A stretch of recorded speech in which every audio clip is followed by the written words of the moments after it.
Mark எழுதின சுவிசேஷம் 4ஆம் அதிகாரத்தினுடைய 35வது வசனத்தை நம்ம எல்லாரும் சேர்ந்து நம்ம வாசிக்க போகிறோம். மார்க் எழுதின சுவிசேஷம் 4ஆம் அதிகாரத்தினுடைய 35வது வசனம்.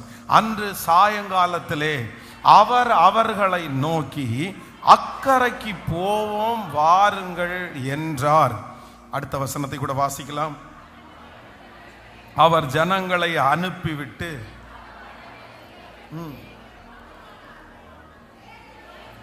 அவர் படவில் இருந்தபடியே அவரை கொண்டு போனார்கள்.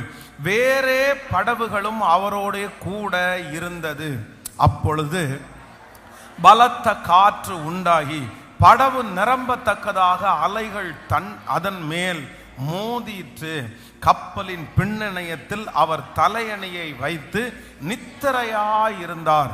அவர்கள் அவரை எழுப்பி, போதகரே, நாங்கள் மடிந்து போகிறது உமக்கு கவலை இல்லையா என்றார்கள். அவர் எழுந்திருந்து காற்றை அதட்டி கடலை பார்த்து, இறையாதே, அமைதலாயிரு என்றார். அப்பொழுது காற்று நின்று போயிற்று, மிகுந்த அமைதல் உண்டாயிற்று. அவர் அவர்களை நோக்கி, ஏன் இப்படி பயப்பட்டீர்கள்? ஏன் உங்களுடைய விசுவாசம் இல்லாமற் போயிற்று என்றார். அவர்கள் மிகவும் பயந்து, இவர் யாரோ, காற்றும் கடலும் இவருக்கு கீழ்ப்படுகிறதே என்று ஒருவரோடு ஒருவர் சொல்லிக் கொண்டார்கள். பின்பு அவர்கள் கடலுக்கு அக்கரையிலே உள்ள கதரேனுடைய நாட்டில் வந்தார்கள். ஹல்லேலூயா. ஆண்டவருடைய பிள்ளைகளே, ஆண்டவராகிய தேவன் இந்த ஆண்டு, இந்த 2026வது ஆண்டு ஆண்டவர் நமக்கு கொடுத்த வாக்கு தத்தம் ஒரு வித்தியாசமான ஒரு வார்த்தையை ஆண்டவர் நமக்கு தந்தார். நம்ம நிறைய பேர் ரொம்ப பரிச்சயப்படாத, நம்ம நிறைய பேர் ரொம்ப வாக்கு தத்தமாய் எடுக்காத, இன்னும் நிறைய பேருடைய சிந்தனையிலே வெளிப்படாத ஒரு வாக்கு தத்தத்தை கர்த்தர் கிருபையாய் இந்த ஆண்டு நமக்கு வாக்கு தத்தமாய் கர்த்தர் தந்திருக்கிறார். ஆண்டவர் நம் எல்லாரையும் பார்த்து கர்த்தர் கிருபையாய் கர்த்தர் வாக்கு கொடுக்கிறார். அக்கரைக்கு போவோம் வாருங்கள், அக்கரைக்கு போவோம் வாருங்கள்.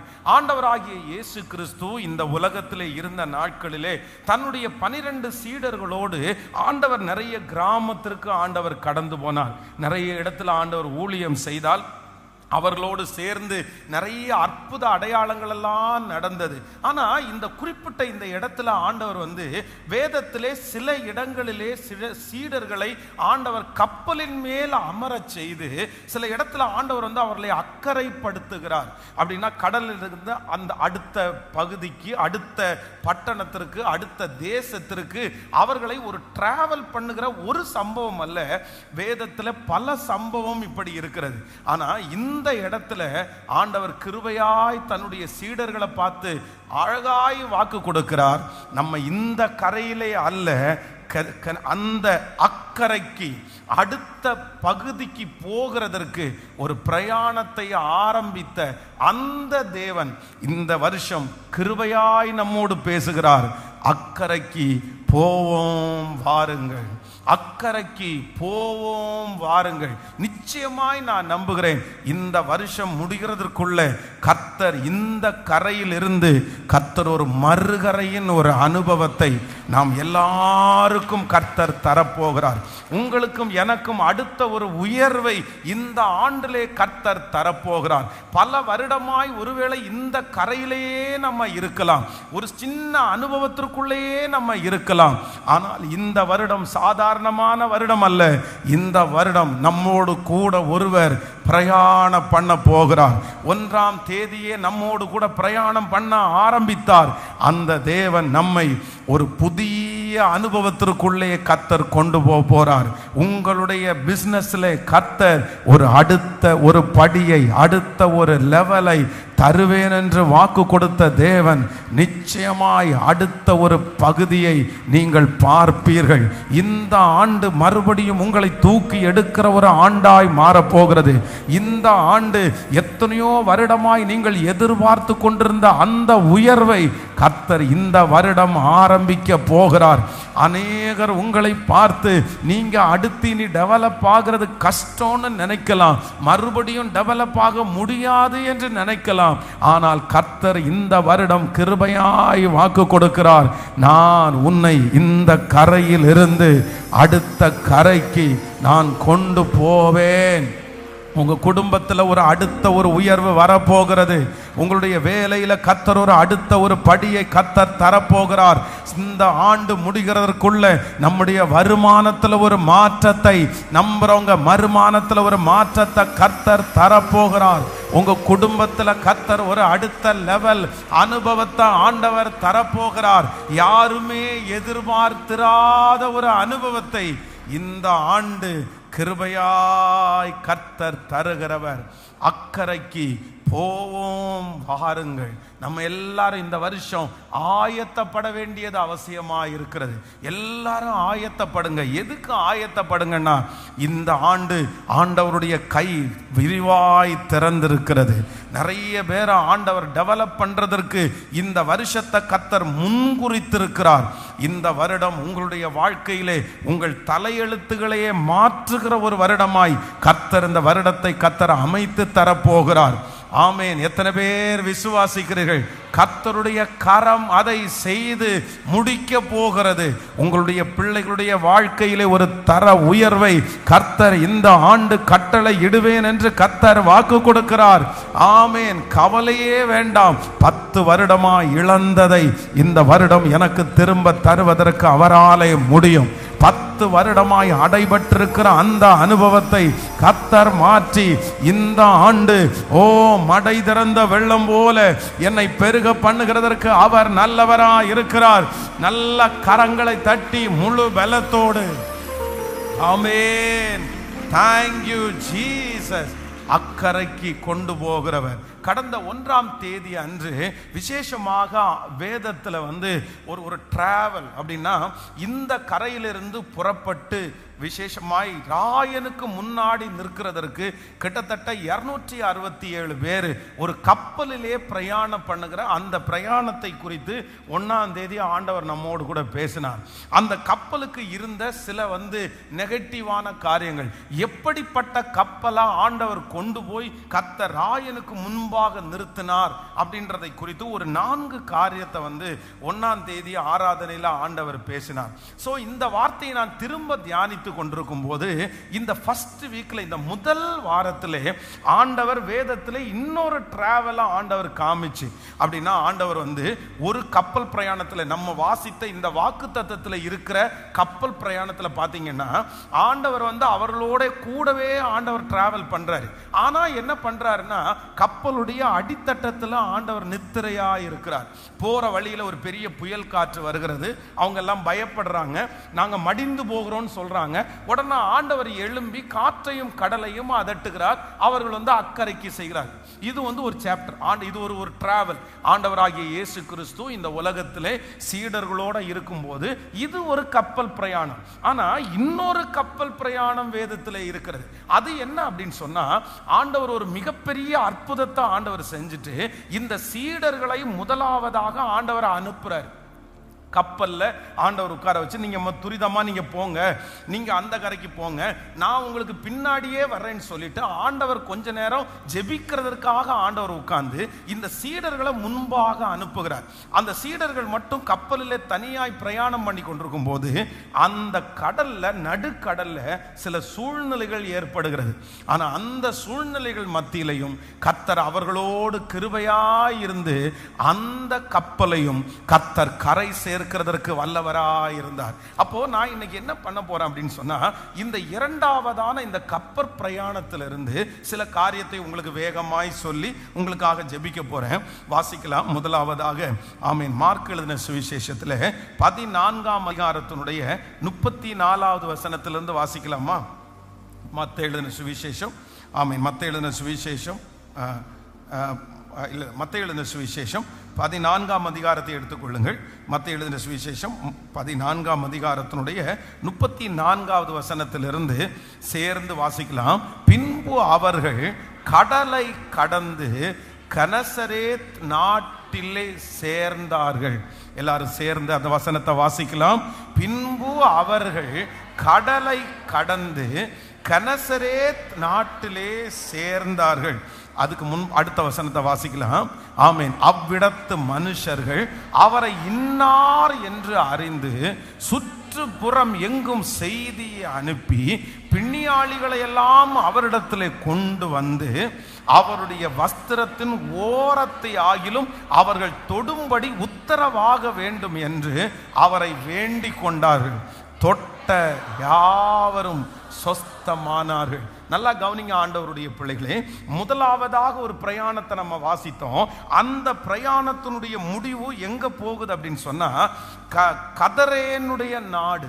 நீங்கள் அதை 5ஆம் அதிகாரம் 1வது வசனம், மார்க் சுவிசேஷத்தில் 5ஆம் அதிகாரம் 1வது வசனத்தை வாசிக்கும் போது, பின்பு அவர்கள் கடலுக்கு அக்கறையில் உள்ள கதரேனுடைய நாட்டிலே வந்தார்கள். நல்லா கவனிச்சுங்க. இந்த பிரயாணம் என்ன பிரயாணம்னா, ஏசப்பா கப்பலில் தூங்குறார். கப்பலுடைய பின்னணியத்திலே அவர் தூங்குகிறார். இந்த பிரயாணத்தில் அவர்கள் கிளம்பிட்டாங்க. அக்கறைக்கு போவோம் வாருங்கள் என்று ஆண்டவர் கூப்பிடுறாரு. பிரயாணத்திலே இடையில பெரிய புயல்கள் வருகிறது. இயேசு தூங்கி கொண்டிருக்கிறார். ஆனா இவங்க எங்க போய் ரீச் ஆகுறாங்க அப்படின்னு சொன்னா, வேதம் சொல்லுகிறது கதரேனுடைய நாட்டிலே போய் ரீச் ஆகிறாங்க. அந்த இடத்துல என்ன நடக்குதுன்னா, பிசாசு பிடித்தவன் இருக்கிறான். 6000 பிசாசு ஒரு மனுஷனுக்குள்ளே இருக்கிறது.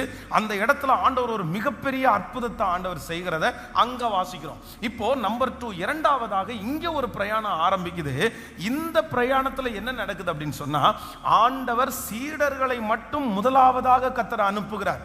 நீங்க முன்னாடி போங்க, நான் ஜெபம் பண்ணிட்டு வர்றேன் அப்படின்னு சொல்லி இந்த பிரயாணத்தை அவர்கள் துவங்குகிறார்கள். இந்த பிரயாணத்தினுடைய முடிவு இவங்க எங்க போய் ரீச் ஆகுறாங்கன்னா, கனசரேத் என்கிற நாட்டில் போய் அவங்க தரையிறங்குறார்கள். கனசரேத் நாட்டில் என்ன நடக்குது அப்படின்னு சொன்னா, ஆண்டவரும் சீடர்களும் வந்ததை அறிஞ்சு சுற்றுப்புறத்தில் இருக்கிற எல்லா கிராமத்தில் இருக்கிற ஜனங்களுக்கும் அனௌன்ஸ்மெண்ட் கொடுக்கப்பட்டு எல்லா நோயாளிகளும் வேதம் சொல்லுகிறது அந்த இடத்திலே அவரை தொட்ட யாவரும் சொஸ்தமானார்கள். அப்போ நான் என்ன விசுவாசிக்கிறேன் அப்படின்னா, எந்த ஒரு டிராவலா இருந்தாலும், எந்த ஒரு பிரயாணமா இருந்தாலும், அந்த பிரயாணத்திலே கர்த்தர் நமக்கு வாக்கு கொடுக்கிறார், நான் உன்னை அக்கறைக்கு கூட்டிக் கொண்டு போவேன். அக்கறையின் அனுபவம் என்று சொன்னாலே அது தீமை அல்ல. கர்த்தர் நமக்கு வாக்கு கொடுக்கிறார், அது நன்மையாய். சோ இந்த ஆண்டு கர்த்தர் நம்மோடு பேசின வார்த்தை தீமை அல்ல. கர்த்தர் சொல்லுகிறார், நாம் கனசரேத்திலே காலடி எடுத்து வைத்தாலும் நன்மைதான். அதே நேரத்தில் கதரேனுடைய நாட்டிலே காலடி எடுத்து வைத்தாலும் நன்மைதான். இந்த ஆண்டு நிறைய பேரை கதரேனுடைய நாட்டிலே காலடி எடுத்து வைக்க வச்சு 6000 போராட்டங்களை மேற்கொண்டு 6000 போராட்டங்களை எதிர்த்து நின்று 6000 போராட்டங்களிலே கடலிலே தள்ளி, ஓ ஹல்லேலூயா, இதுவரையிலும் தன்னை காயப்படுத்தி கொண்டிருந்த அந்த மனுஷன் எழும்பி உட்கார்ந்து வஸ்திரம் தரித்து இருந்தவனை போல ஒரு பெரிய மாற்றத்தை கொடுக்க முடியுமானால், கர்த்தர் நல்ல கைகளை தட்டி கொண்டு இருக்கும் போது, அப்பா அப்பா, இந்த ஆண்டு முடிகிறதற்குள்ளே அநேகம் பேர் கதரேனுடைய நாட்டை பார்க்க போகிறோம். அநேகம் பேரை கர்த்தர் கனசரேத் என்கிற ஒரு இடத்துல கொண்டு போய் உட்கார வைத்து கர்த்தர் மகிமைப்படுவேன் என்று கர்த்தர் வாக்கு கொடுக்கிறார். ஹல்லேலூயா. கைகளை அசைத்து ஒரு ஹல்லேலூயா. ஆமென். இந்த பிரயாணத்தில் ஆண்டவருடைய பிள்ளைகளே, ஒரு 3-4 காரியங்களை வேகமாய் சொல்லி நான் முடிக்கிறேன். 14ஆம் அதிகாரத்தினுடைய நீங்கள் ஆமென் 25வது வசனத்திலிருந்து வாசிக்கலாமா? ஆமென். இரவிலே 4ஆம், நீங்கள் அப்படி 22லிருந்து வாசிக்கலாம். 14ஆம் அதிகாரம் 22வது வசனம். இயேசு ஜனங்களை அனுப்பி விடுகையில் தம்முடைய சீடர்கள் படவிலே ஏறி தமக்கு முன்பாக அக்கறைக்கு போகும்படி அவர்களை துரிதப்படுத்தினார். அவர்கள் ஜனங்களை அனுப்பிவிட்ட பின்பு தனித்து ஜெபம் பண்ண ஒரு மலையின் மேல் ஏறி சாயங்காலம் ஆனபோது அங்கே தனிமையாய் இருந்தார். அதற்குள்ளாக படவு நடுக்கடலிலே சேர்ந்தது. எதிர்காற்றா இருக்கிறபடியினால் அலைகளினால் அலைவுபட்டது. இரவிலே 4ஆம் ஜாமத்திலே இயேசு கடலின் மேல் நடந்து அவர்களிடத்திற்கு வந்தார். அவர் கடலின் மேல் நடக்கிறதை சீடர்கள் கண்டு கலக்கமடைந்து ஆவேசம் என்று சொல்லி பயந்ததினால் அலறினார்கள். ஆமென். கர்த்தருடைய பிள்ளைகளே, நம்பர் 1, முதலாவதாக இந்த படகு எப்படி ஆரம்பிக்குது அப்படின்னு சொன்னா, இந்த பிரயாணத்தில் இயேசுவோடு இந்த படகு ஆரம்பிக்காத படகா இருந்தது. அப்படின்னா அந்த ஊழியத்தை முடிச்ச உடனே ஆண்டவர் இந்த சீடர்களை துரிதப்படுத்துகிறார். நீங்க எல்லாம் முன்னாடி போங்கப்பா, நான் பின்னாடி வர்றேன், நான் அப்புறம் கொஞ்சம் பொறுத்திருந்து வரேன், நான் கொஞ்சம் ஜெபம் பண்ணிட்டு வரேன். அப்போ இந்த சீடர்கள் சரி இல்லை, ஏற்கனவே நம்ம ஒரு பிரயாணம் போயிருக்கிறோம், அந்த பிரயாணத்தில் ஆண்டவர் இருந்தே இந்த மாதிரி ப்ராப்ளம் வந்துருச்சு, அந்த காற்றையும் கடலையும் பார்த்து நம்ம ரொம்ப பயப்பட்டோம், அது நம்மளை மூழ்கடிக்க பார்த்துருச்சு. இயேசு இல்லாத பிரயாணம் எப்படி இருக்கும்? அவர் இல்லாம நம்ம டிராவல் பண்ண வேண்டாம். ஆண்டவரே இல்லை, நீங்களும் எங்க கூட வாங்க, இல்லை அப்படின்னு சொன்னா நாங்களும் கொஞ்ச நேரம் உங்க கூட ஜெபம் பண்ணிட்டு அதற்கு பிறகு எல்லாரும் சேர்ந்து கிளம்பலாம் அப்படின்னு யாருக்குமே சொல்ல தோணல. இந்த படகு அவருடைய பிரயாணத்தை எப்படி ஆரம்பிக்குது அப்படின்னு சொன்னா, இயேசுவோட கூட இந்த பிரயாணம் ஆரம்பிக்கல. எப்படி ஆரம்பிக்குதுன்னா, இயேசு இல்லாம இந்த பிரயாணம் ஆரம்பிக்குது. இயேசு இல்லாம இந்த பிரயாணம் துவங்குகிறது. ரொம்ப தூரம் கடந்து போட்டாங்க. இப்பொழுது இந்த கப்பல் நடு கடல்ல வருது. இந்த நடு கடல்ல வரும்போது காற்று பலமா இருக்குது, இவர்களுக்கு ரொம்ப பயமா இருக்குது. ஆனா வேதம் சொல்லுகிறது, அந்த 4ஆம் ஜாமத்திலே இயேசு கடலின் மேல் அவர்களிடத்திலே நடந்து வந்தார். ஆரம்பிக்கும் போது அந்த படகுல இயேசு இல்லை. ஆரம்பிக்கும் போது அந்த படகுல இயேசு பிரயாணம் பண்ணவில்லை. ஆனால் அந்த படகு போய் அந்த இடத்திலே கரை சேரும் போது அந்த படகுல யார் இருந்தா அப்படின்னு சொன்னா, கர்த்தர் அந்த படகுலே இருந்தார். அந்த படகுலே ஆண்டவர் சேர்ந்து கொண்டார். அவர்கள் தத்தளித்த உடனே அந்த படகோடு ஆண்டவர் சேர்ந்து கொண்டார். அவர்கள் பயப்பட்ட உடனே அந்த படகோடு ஆண்டவர் சேர்ந்து கொண்டார். இன்றைக்கு ஆண்டவர் முதலாவதாக வாக்கு கொடுக்கிறார். இந்த சத்தத்தை கேட்கிற நிறைய பேருடைய வாழ்க்கையிலே ஒருவேளை உங்களுடைய இந்த ஆரம்பத்தில் ஆண்டவரோட கூட நீங்கள் துவங்காமல் இருக்கலாம், ஆண்டவரோட கூட நீங்க ஆரம்பிக்காம இருக்கலாம். இந்த வருஷத்துல ஆரம்பத்தில் 1ஆம் தேதி எடுத்த தீர்மானத்தையே உங்களால நிறைவேற்ற முடியாதபடி நீங்க திணறி கொண்டிருக்கலாம். ஆண்டவர் என் கூட வர்றாரா? இந்த வருஷம் ஆண்டவர் என் கூட வருவாரா? நான் ஆண்டவரை உணர்வேனா? ஆண்டவரை நான் ஃபீல் பண்ணுவேனா? என்னமோ தெரியல, ஆண்டவர் என் கூட டிராவல் பண்றது மாதிரி எனக்கு தெரியல, எல்லாம் நல்லா இருக்குது, ஆனா கர்த்தர் என் கூட இருக்கிறத நான் உணரல, நான் ஃபீல் பண்ணல. வேற ஒண்ணும் வேண்டாம், எனக்கு நஷ்டமானா கூட பரவாயில்ல, புயல் அடிச்சா கூட பரவாயில்ல, ஆண்டவர் என் கூட இருக்கிறார் என்கிற அந்த உணர்வு, அந்த மகிமை எனக்கு வந்தா போதும்னு நிறைய பேர் நினைக்கலாம். இன்று கர்த்தர் கிருபையாய் வாக்கு கொடுக்கிறார். இந்த பிரயாணத்தினுடைய நடுவில், இந்த பிரயாணத்தினுடைய ஆரம்பத்தில் நீங்கள் இயேசு இல்லாமல், ஒருவேளை அவரை உணராமல், அவரை ஃபீல் பண்ணாமல் நீங்கள் துவங்கினாலும் இன்னும் ஒரு சில நாட்களுக்குள்ளாக, ஒரு சில மாதங்களுக்குள்ளாக நான் நம்புறேன் நீங்க உணர போறீங்க. கர்த்தர் உங்களோடு கூட டிராவல் பண்ணுகிறத நீங்க உணர போறீங்க. ஆண்டவருடைய வருகை தாமதிக்கும், ஆனால் இந்த வருஷத்தினுடைய முடிவிலே நீங்கள் கனசரேத் என்கிற ஒரு மகிமைக்குள்ள காலடி எடுத்து வைப்பீர்கள். ஓ, தேவனுடைய தோட்டத்தில் நீங்கள் காலடி எடுத்து வைப்பீர்கள்.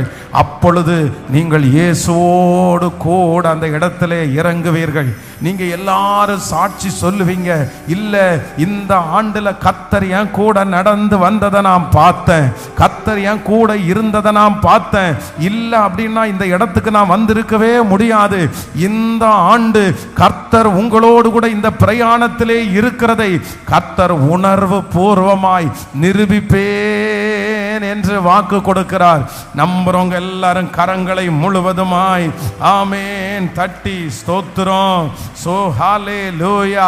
இயேசுப்பாட்ட சொல்லுங்க, அப்பா இந்த புறப்பட்டிருக்கிற இந்த காரியத்திலே நீர் எங்களோடு கூட நீர் இருக்கிறதற்காக உமக்கு நன்றி. ஆமென்.